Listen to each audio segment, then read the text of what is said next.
Registered representatives offer securities through Securities America, Inc., member FINRA SIPC. Financial advisors offer advisory services through Securities America Advisors, Inc. Forest Hills Financial, Inc. and Securities America are separate entities. This is the Keeping Your Money Show with Jamie Westenbarger and Bart Steindler.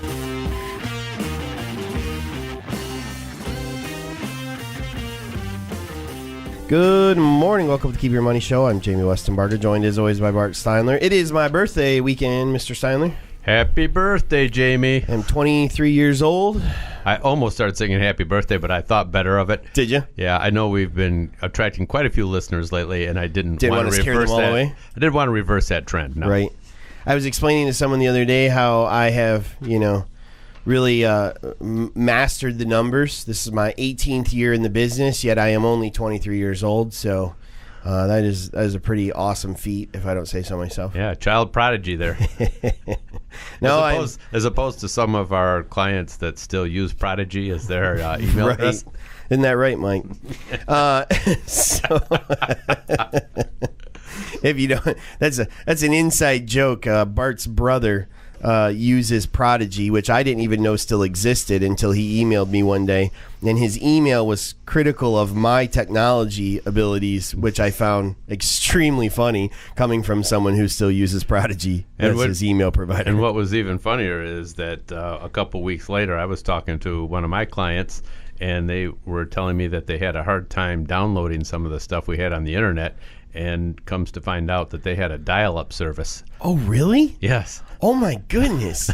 I didn't even know that still existed. I must specialize in clients with archaic technology. I didn't know dial-up still existed. That's amazing. Yeah. Wow. Okay.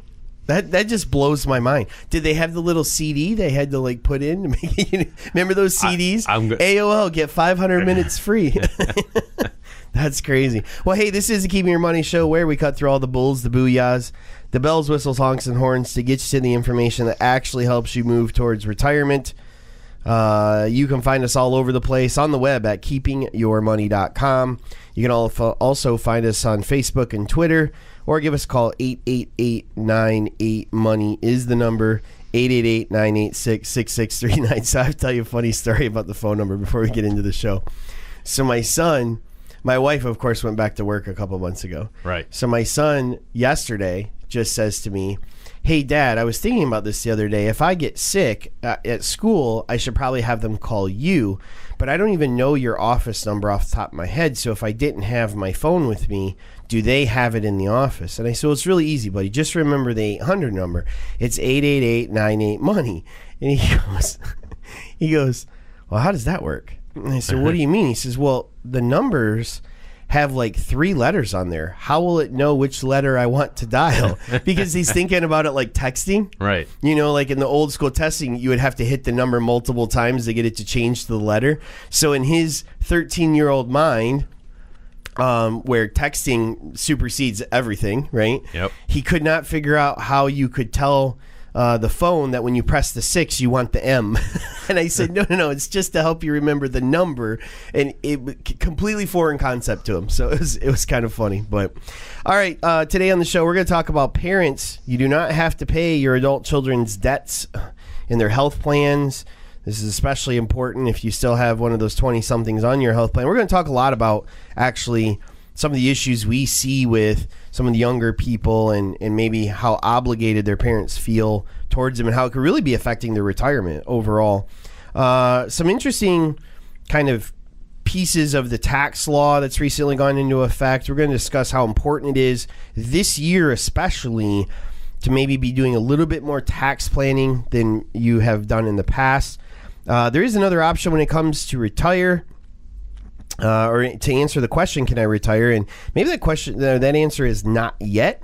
We're going to talk about options that are somewhere between maybe retiring and not retiring, and this is a great, interesting topic.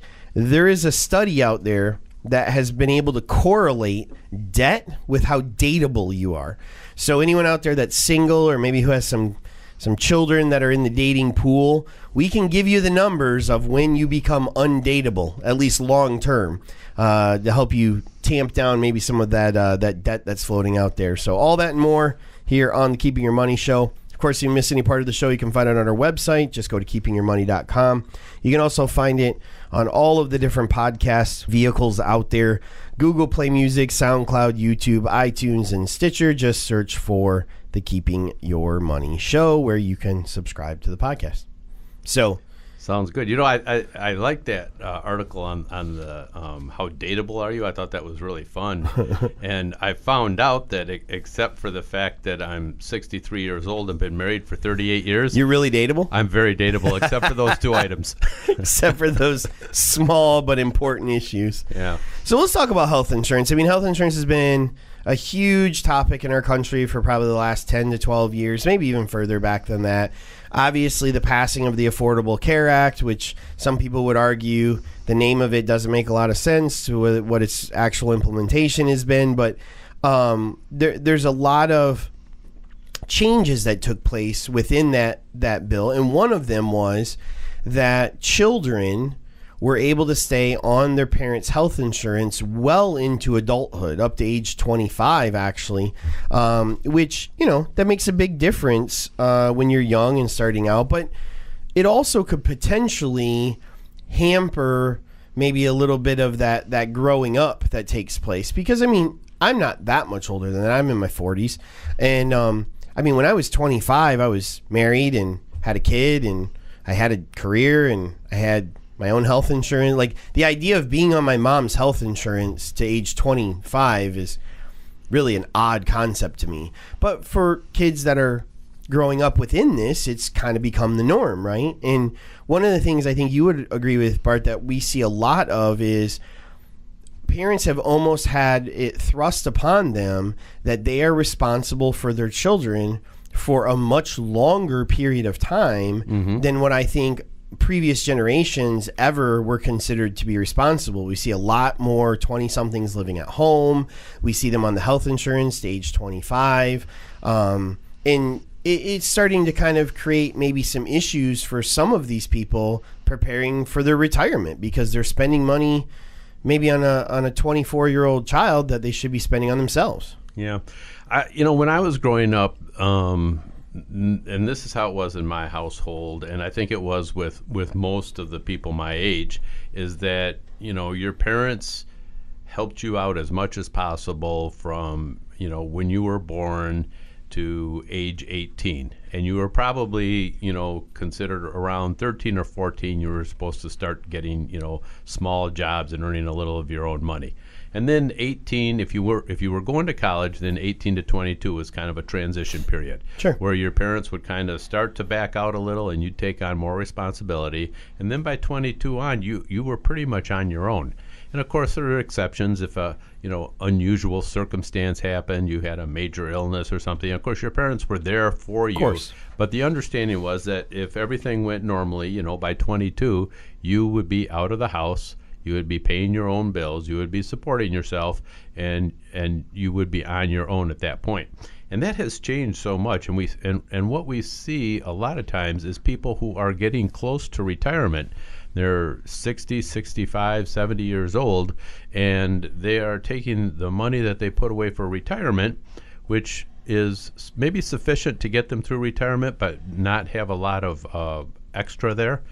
And they're taking that money and taking out chunks of, 15, 20, 25,000 at a time to help people, their children, who are quite able of going out and earning that money by getting jobs, but maybe not motivated enough to do so.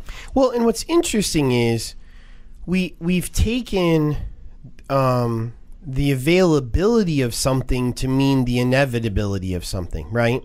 And what I mean by that is, can your child stay on your health insurance until age 26? Yes. Should they? Maybe not. Maybe your kid lives on their own. They have their own stuff. There's in this article they talk about this woman who has lived away from home.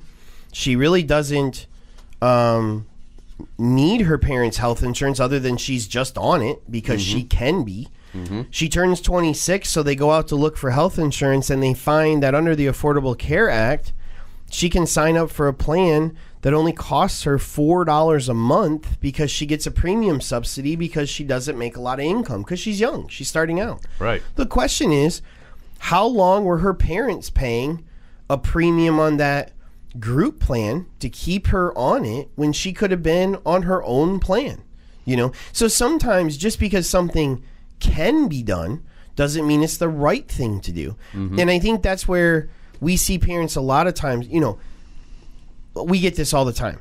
How much is the right amount to be contributing to my kid's education? Well, I don't know. Have you fully funded your retirement? No. Then the right amount's probably zero. Yeah. Because you need to fund your retirement, Are you on track to retire when you want to with the amount of money you have? Blah, blah, blah. Yeah, I am. Okay. Well, now let's talk about what's affordable for you to put away if you want to help with your child's college. Do you have to provide 4 years of undergrad and an MBA and all this? No, of course not. And I think there's been this change in culture where, I don't know why, but this generation of parents that are basically my age, like, they think they have to do everything for their kids, and it's to their own detriment. They're finding themselves in pretty precarious financial situations, all because they've put what their kids need above what they need. And I think a perfect example of that was NPR did a story on parents paying the medical bills of their children. And what's interesting is most parents don't even realize they're not responsible for that. If your kid is 18 or older and they go to the hospital or the doctor and they sign that form, the doctor may call you to ask for you to pay. Probably will. But you're not responsible for that. It does not affect you in any way, shape, or form. They are, even if they're on your group insurance from work, they are still an adult. They are responsible for their own, costs. I'll give you an example. My daughter had her wisdom teeth out here a couple months ago, and she's 18, almost 19. And the dentist office called, and they said, yeah, we're just calling to get payment for, her wisdom teeth. And I said, well, why are you calling me? And, oh, well, blah, blah, blah. And it's like, no, I'm not the responsible party. Like, I chose to pay for it for her, but I didn't have to pay for it for her. Right. And I think that's the thing to remember. And actually, that's probably something they should have set up in advance with you. Right. Probably a good idea. All right, coming up, interesting pieces of the tax law are starting to kind of become more obvious. We're going to talk a little bit about why this year it's probably a really good idea to do more tax planning than maybe you have in the past, right here on the Keeping Your Money Show.